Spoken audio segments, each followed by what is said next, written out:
Bang, bang, we in here. All right. This is going to be a lot different than the phone stream I had earlier. My phone is just all types of jacked up. It's just time to send her out the green pastures. It's going to hurt me more than it hurts her, man.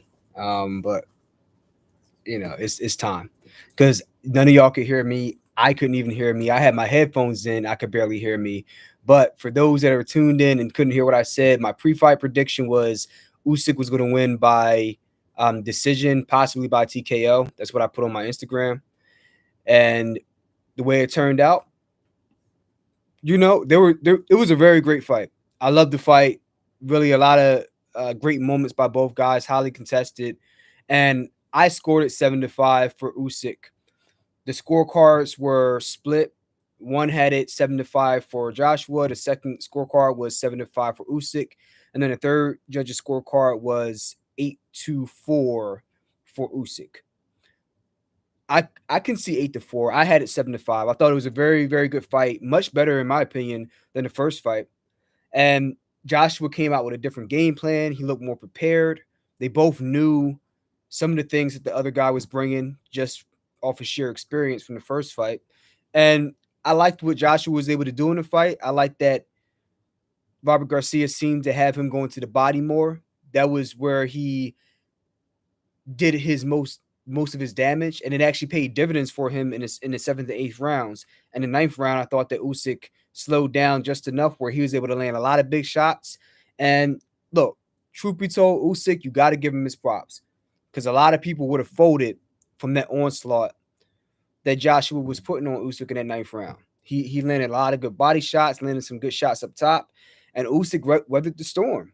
And then not only did he weather the storm, but he came out in the 10th round with one of the best response rounds I've ever seen. He came out, reasserted dominance, and he came out guns blazing from the opening bell. From the opening part of that 10th round, he came out throwing shots like, yo, I'm getting mine back. I need my pound of flesh back. I want smoke this round. We're not gonna have this. And that shows you why he's now the ring champion at heavyweight. So he got the ring title tonight as well. So he has 5 titles, quote unquote, after tonight's win. And he defended his status on the pound for pound list. Anthony Joshua threw the kitchen sink at him. I like what Joshua did. Okay. The good from Joshua, he went to the body. He was bending his knees and really using his legs a lot more than he did in the first fight. And third, he was pressing the action. He was bringing the pressure towards Usyk. He wasn't fighting going backwards. He was walking Usyk down and trying to apply pressure. And then, let's say fourth, he was doing a lot of good counterpunching.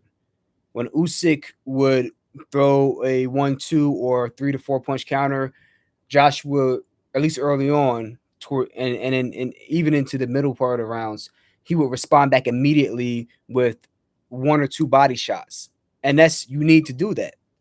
When you respond back to 3-punch combos with body shots, you let the other person know that, okay, if you want to get that off, there's a price to pay to cross this bridge.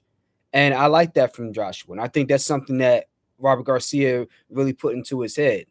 Robert Garcia being an offensive guy, I think Robert Garcia it ended up being a very good choice for him. And I mentioned earlier, it's not a good thing to change, your trainer or the camp you're working with. You don't want to switch up things 20 fights into your career, 24 fights in your career, right? Because now you're going into uncharted territory, not just moving on to a new trainer or new people in your camp, but during one of the biggest fights in your life. That's a double whammy right there. All right. So you don't want to be doing that. In this case, it paid off for him. He didn't win the fight, but he definitely was much more competitive and he put himself in a position to win the fight. It's just that Usyk was able to dig down deep and show why he's a champion. Now, I took scores. So this is my scorecard. First round, these are my notes. Usyk extremely active with a probing jab, landed 2 clean jabs, especially with that up jab. Joshua wasn't flinching at the feints like he was in that first fight. That was a good sign from the get go, from the jump, because he was just like everything that Usyk threw, whether it was a real shot or a feint, Joshua was just overreacting like a robot. This fight, a lot more calm. He came out relaxed, wasn't feinting, bending his knees, really having his base under him being balanced. And he was a lot more active. He was snapping his own jab out there, landed a few body shots.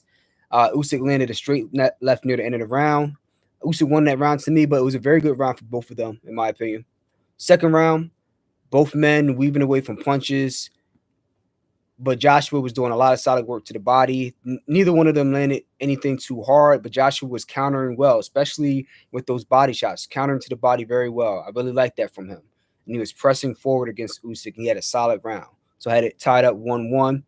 Going into the third round, Joshua, he had another solid round. He built upon that second round, responding to the combos again with more body shots. He wasn't ripping all of the body shots, but he was letting Usyk know the uppercut to the body and the head are here if you don't stay responsible with your offense. And then Usyk, mid-round, he made the adjustments and he started landing some shots, especially the straight left. But overall, Joshua, I thought he was landing the more effective punches in a close round, so I gave that to Joshua, 2-1 Joshua. Fourth round, Usyk lands a nice straight left in that round. He was applying pressure. Movement was increased. He really stepped on the gas. And he started landing combinations, throwing punches in bunches. And he had a very strong round. Joshua, however, he didn't look gassed like he did in the first fight. By round 4 or 5, you could start to see Joshua's legs just looking like spaghetti strings. Like he just, not necessarily spaghetti strings, but he was like up stiff, like standing straight up stiff like a statue. No bending his knees. He just looked like a guy that did, like he had too much weight on him. Like he could not keep up with the pace that Usyk was setting. But this fight, he didn't look like that. He was waiting till the last second in between rounds to get up off his stool, and he was being very judicious and measured in when he was throwing his counter punches back. He was being very economical and not wasting a lot of punches or movement. So he's pacing himself well while staying active. However, I gave Usyk that round, so I had it tied up after 4. Going into the 5th round, very active round again, both fighters, and great head movement by Usyk. Joshua had good head movement at times, but Usyk, great head movement, phenomenal. Joshua landed, I think it was an accidental low blow. I think his arms are just long. It wasn't intentional, but he landed a low blow right on the hip line. If you ever been hit on the hip or kicked on the hip, if you're in martial arts, you know how much that hurts. It can give you dead leg. And they mentioned that on the live stream on his own, how it can make your leg go numb. Yeah, it can send shivers down the nerves in your leg or possibly give you dead leg. I mean, it's not a good feeling. But, they continued on. And the lateral movement, just as in the first fight, it started to really bother Anthony Joshua, in my opinion, in this round. It started to become noticeable. So Joshua, he landed a body shot on the ropes, but the movement was there. Usyk responded with a beautiful counter straight left hand later in that round, and then he landed another one after that. So he was really active and he stepped on the gas. A really great round for Usyk. Then going into round 6, Joshua, like I mentioned in the last round, he started to get bothered by the lateral movement. In this round, you started to see a lack of response to the combinations from Usyk. In directly opposite from what we saw earlier. He wasn't responding back with, shots to the body. When Usyk would throw that 1-2 or 1-1-2 or 1-2-1, Joshua was coming, would come to with the right uppercut to the body, a left uppercut to the solar plexus. He wasn't responding back like that in the 6th round. And then Usyk really turned up the heat on him. And even though he wasn't landing everything, he was constantly, and I mentioned this in my video earlier today about controlling the center line. And I'll repeat it now again since nobody could hear it. I compare it to chess. In chess, if you control the center of the board, you are going to be a nightmare. I repeat, if you control the center of the board in chess, you're going to be a fucking nightmare. Same thing applies to any type of martial art that you do. I mean, I do Japanese style martial arts. This is boxing, same concept. If you control the center line, even if you're not necessarily parrying or moving your head off the line like Usyk was doing, but also if you're intercepting with your fists and just staying active with your jab, controlling that center line, even in your losses, the few that you have, you're going to be an absolute headache for your opponent. And that's what he was doing in this round. He was controlling the center line, and he really turned it up on AJ this round. And AJ backed up Usyk with the body shots to the rope, but overall, Usyk, he controlled the ring. He was the ring general that round in round 6. Great defense, great head movement, and landing combinations. Gave that round to Usyk, and at this point, I had Usyk up 4-2 going into the 7th round. Close fight, however, the momentum was starting to swing in Usyk's favor, and he started to gain a little bit of distance in this race, so to speak. Now, round 7, Usyk continuing to build off those previous 3 rounds, that up jab. Now, if any of you guys are familiar with Kempo or Jeet Kune Do, if you're familiar with the vertical punch, right here, right? And you start out lower, you see where my hand is, and then that punch comes up. You don't see it starting from down here, and it's really sneaky. You get more extension on a punch when it's straight like this, as opposed to when you have your fist turned over, and you can bring it down from an awkward angle. So you had Usyk starting to really find a home for that little sneaky up jab when they're in close, and so he started landing that, and then he just looked like the matador in that round. Joshua, and that's not to take away from Anthony Joshua, not at all. Anthony Joshua was doing some good things. He was still going to the body and putting in work there, but Usyk was landing the more effective punches. I gave him round 7 as well. Now, this is where the fight gets interesting. Going into round 8, I had Usyk up 5-2, and I thought he was starting to take command of that fight. And then Joshua came back in round 8, and out of the middle of the ring, they had to dry the middle of the round. They had to dry the middle of the ring with towels, because in round 7, Joshua stepped awkwardly, and I was looking. I was like, "Yo, what is wrong with AJ? Like, it's like he stepped in a way where it looks like somebody got clipped in the back of the head, and they have a delayed reaction to the punch, but he didn't get punched. I was like, what happened? He didn't look like he was shaking up. So I was like, what's wrong? So there must have been some condensation. And I think in a fight before that today, there was a problem with condensation in the middle ring as well. So they cleaned that up, and then AJ proceeded to come back and put in work that round. I really liked it. He really went to the body, and I think that this is the round where you start to see the body work start to show on Usyk.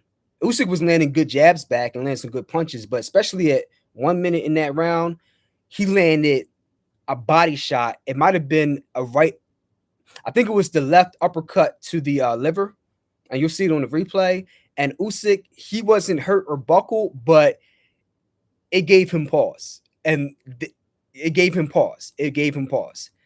Usyk hit him with another uppercut near the end, and he had an exchange near the end. It was a close round, but that punch, I think, had a lingering effect going into round 9. Now, you guys can let me know what you think, but that's what I saw in that moment. And then round 9, AJ, this man came out his bag in round 9.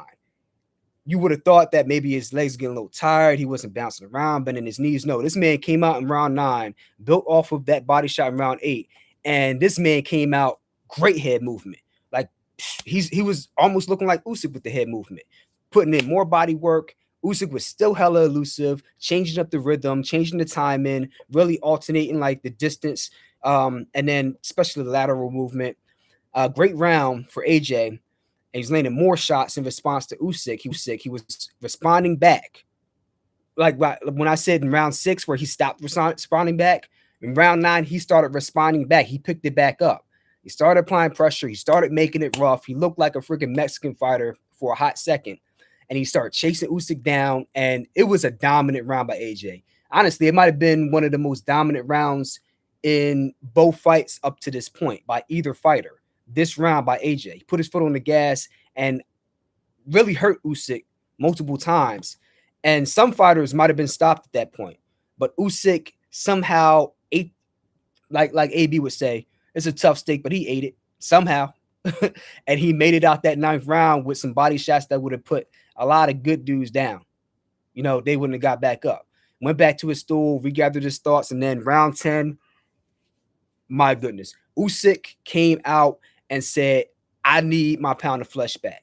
I need all that smoke this round. You got me. I need to respond back. I need to give you this work right back. And this man came out like a demon possessed, man.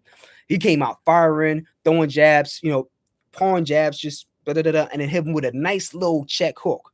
Hit him with a nice check hook that caught AJ's attention.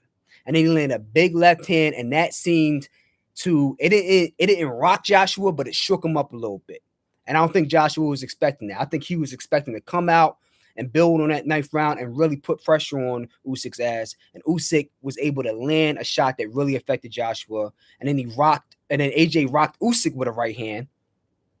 Usyk was like in the middle of throwing a jab, his right jab, and then Joshua came with his own straight right and caught Usyk right in the middle trying to land his jab and rocked Usyk. And then Usyk came back with a short left uppercut and then a four punch combo real sharp. And then Usyk started lighting up AJ at the end of the round. Like, Joshua had points where he responded back, but Usyk, he said, nah, I'm not having it. I'm not having it, G. I need this back. And you have a dominant round by one fighter, and then the other fighter comes back in the next round and takes that shit back. There's levels to this. And this is no knock on AJ, but there's levels to this. And he showed exactly why he's the champion right now, and he's third on the pound-for-pound list, at least ESPN's. Usyk came out and did what the fuck he was supposed to do. Very impressed. So up to that point, I gave that round to Usyk. I had it 5, 6, 7 rounds to 4 after that 10th round for Usyk. And then, so round 11 was really, really critical for AJ. 6 rounds to 4 for Usyk after 10. So round 11 was really critical for AJ. It was something that he needed, but Usyk came out and look, short cracking right hook at close range, really landed a nice right hook on AJ. Nice body shot by AJ to come back, and then Usyk responds back to that body shot with 3-punch combo. And then he lands a stiff up jab, and then a 1-2-1 jab, cross, and then a jab. And he's very active with that pawn jab, just staying active, just keeping the jab in your face, controlling that center line. AJ responded with good body work, but overall, it was still a great round for Usyk. And I gave that round to Usyk. So at that point, I had Usyk up 7-4. And on my scorecard, AJ needed a knockdown to tie the fight or a KO to win the fight. And he really came out and answered the bell, in my opinion, in round 12. He came out and landed a great straight right, a really strong straight right. Like, it should have sent Usyk flying, but it didn't. I mean, Usyk, maybe it's the extra added weight he put on. Maybe he just knew what to expect power-wise from AJ. Maybe AJ was tired at that point where he couldn't put enough steam on it. But Usyk answered back with a 3-piece with a side of coleslaw. Like, that's what he is, man. He just never stops. Kind of like Lomachenko. Then AJ landed a big left hook, another shot that should have shaken up Usyk, but it didn't get him out of here. And then he landed another big right, but Usyk kept throwing back. That's the moral of the story tonight. If you take nothing else from this live stream, the moral of the story is if you hit this man with the kitchen sink, he gonna stand back up again. And then, after that big shot, Usyk landed a 4-3. So left hook and then right hook against AJ. So even so, AJ won that round. It was close, but he didn't have enough to put Usyk down despite landing those heavy bombs. So at that point, I had it 7-5 for Usyk. Like I said, one judge's scorecard was 7-5 for AJ. The other one was 7-5 for Usyk. And then the third scorecard was 8-4 for Usyk. I had it 7-5. I thought it was a fair decision. I thought it was a great fight. In my opinion, it was a better fight than the first one. And I thought everybody got their money's worth. I thought that AJ made really good, solid improvements. There were some things he could have done better. I mean, in my opinion, obviously, if he had the stamina to be able to flick the jab for at least 6 out of the 12 rounds, that would have made a big difference. But he really only flicked the jab really like sharply for like 2, maybe 3 out of the 12 rounds, which is just not enough against a guy like this. And I think that's partially because he's a big dude, man. I mean, we saw with Deontay Wilder. He came out that first round against Tyson Fury in the third fight, flicking that jab. And when Deontay Wilder actually flicks his freaking jab, he's really, really good. And then after that, he just gets away from it, whether it's due to fatigue or just bad habits. But you know, when he flicked that jab out, and I mentioned it in my pre-fight analysis, I said if he flicks the jab, um, and he's able to at least compete for control of the center line, it will be a 50-50 fight. And he did not flick the jab as much as I wanted to, but he did do a good job of protecting his own center line, which, in my opinion, it still made it a 50-50 fight. Maybe a 60-40 fight for Usyk because AJ did not have the lateral movement for all 12 rounds, but it made it a very competitive fight just simply, like I mentioned before, and I apologize for the technical difficulties. Put your headphones in and turn it all the way up. You're hearing me talking. He at least competed for control of that center line, and that allowed him to compete in that fight. And not because if he did not do that, he would have got blown out the water. He would have got whitewashed if he did not control that center line. And this is just my just conjecture, but I would imagine that Robert Garcia probably tried to drill that into his head as well to control the center line, keep your jab working, and then when Usyk finishes combinations, go to the freaking body, my boy. And he did that. That's another thing that helped him stay competitive. Going to the body immediately after Usyk was finishing off a combo or in the middle of a combo. You go right to the body. Bang, bang, bang, pushing back to the ropes. You don't even have to throw it sharp. It don't have to be nothing special. You just have to be active. If you're active against a fighter that's very offensive, then and don't mind you, Usyk is an incredibly good defensive fighter. But if you're active in the middle and the end of combos by countering back yourself, you will give yourself a much better chance. So, overall, great fight. And then let's talk about the post-fight bizarreness. I didn't see AJ. Somebody say he threw the belts down after the decision, and then he stormed out the ring. And he was just he was riled up. He was upset. I mean, he just put everything he had out there, and it didn't turn out the way he wanted it to. And he was just fuming as he was walking out towards the exit tunnel. And then he turned back around and he was chirping, he was mad, and he came back in and he had a very it wasn't like the most bizarre speech I've seen, but it was very unexpected. And he congratulated Usyk over and over again, but no, he really got annoyed that people were, I guess, perceiving them as why can't you go 12 rounds hard, or why can't you throw the jab hard 12 rounds? And he's just like, oh, I'm a big dude. I'm not Tyson, I'm not Holyfield. I'm 230. Like I'm not 210, 215. I'm a big dude. Um, and I get it, but it's just like it's not the time or the place to say that. And his team, they couldn't direct him otherwise. I mean, I know Derek Chisora, who I mentioned in the last video, he was in there trying to calm him down, but I mean, it was a very strange sequence of events post fight. So I wonder what he's going to say in the post fight press conference as they're asking him a question about that. But found that very, very interesting. And then they after that happened, they were talking to Usyk, and I want to know what you guys think. Do you think he'll actually get the fight with Tyson Fury? Because that's the next fight. He got the ring title. He has WBA, WBO, IBF.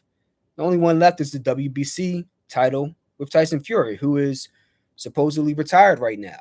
And Usyk said, I don't believe he's retired. What do you guys think? Because if he said, if I don't fight Tyson Fury, I don't necessarily see myself fighting at all. I want to see that fight happen, or at the very least, if he's not going to fight, give the belt to somebody else, man. Let Deontay Wilder go ahead and fight back for the WBC if it's vacant. But somebody needs to be fighting against Usyk so he can become undisputed before he decides whether to go off into the sunset or whether to continue on. At least give him the shot. This man has earned that. He's earned undisputed at cruiserweight, legendary, first undisputed cruiserweight champion of all time. And now he's on the verge, on the precipice of being undisputed at heavyweight. I mean, what man done did that before? went to 185, ran through that shit, and said, you know what? I need to move up to heavyweight. And none of us knew if he could do it. We all know he's skilled. We all know he could fight. But I didn't know if he could take punches there. When I saw him fight Chisora, I knew he could take the punches because Chisora, he punched like a wildebeest, but he never really faced Chisora with his own punches. So that made me worried about him when he matched him up against AJ. But he came in there and proved my ass wrong. He came in there and he got it done, and then almost got AJ the fuck up out of there at the end of the first fight, and then hurt him at times in the second fight. So what more can this man do? What more can he do? And then by the way, he went over to fight in Ukraine and then came back and said, "Yo, I need to fight more people. You know what I mean? I handle my business back home. Now I need to handle business here. What more? What more do you want from this man? I mean, he's almost like Joe Louis, man. You know, Joe Louis going over to Europe in World War II, getting part of his career robbed and then coming back and still doing his thing. You know what I mean? Like, that's not easy to do. That's not common. It's not regular. And not only did he do it, but I mean, he's on the precipice of history. So, hey, great fight. I'm a huge Usyk fan. I'm a huge AJ fan. I like both fighters, and I'm glad that boxing delivered for us tonight. I feel bad that I don't remember his opponent's name for the fight tonight at the UFC event that Usman's fighting. But I mentioned earlier, I'm not big into the UFC, and I'm not really that invested in this fight because I believe that Usman will win. The little bit that I do know about the fight coming up is that Usman won the first fight.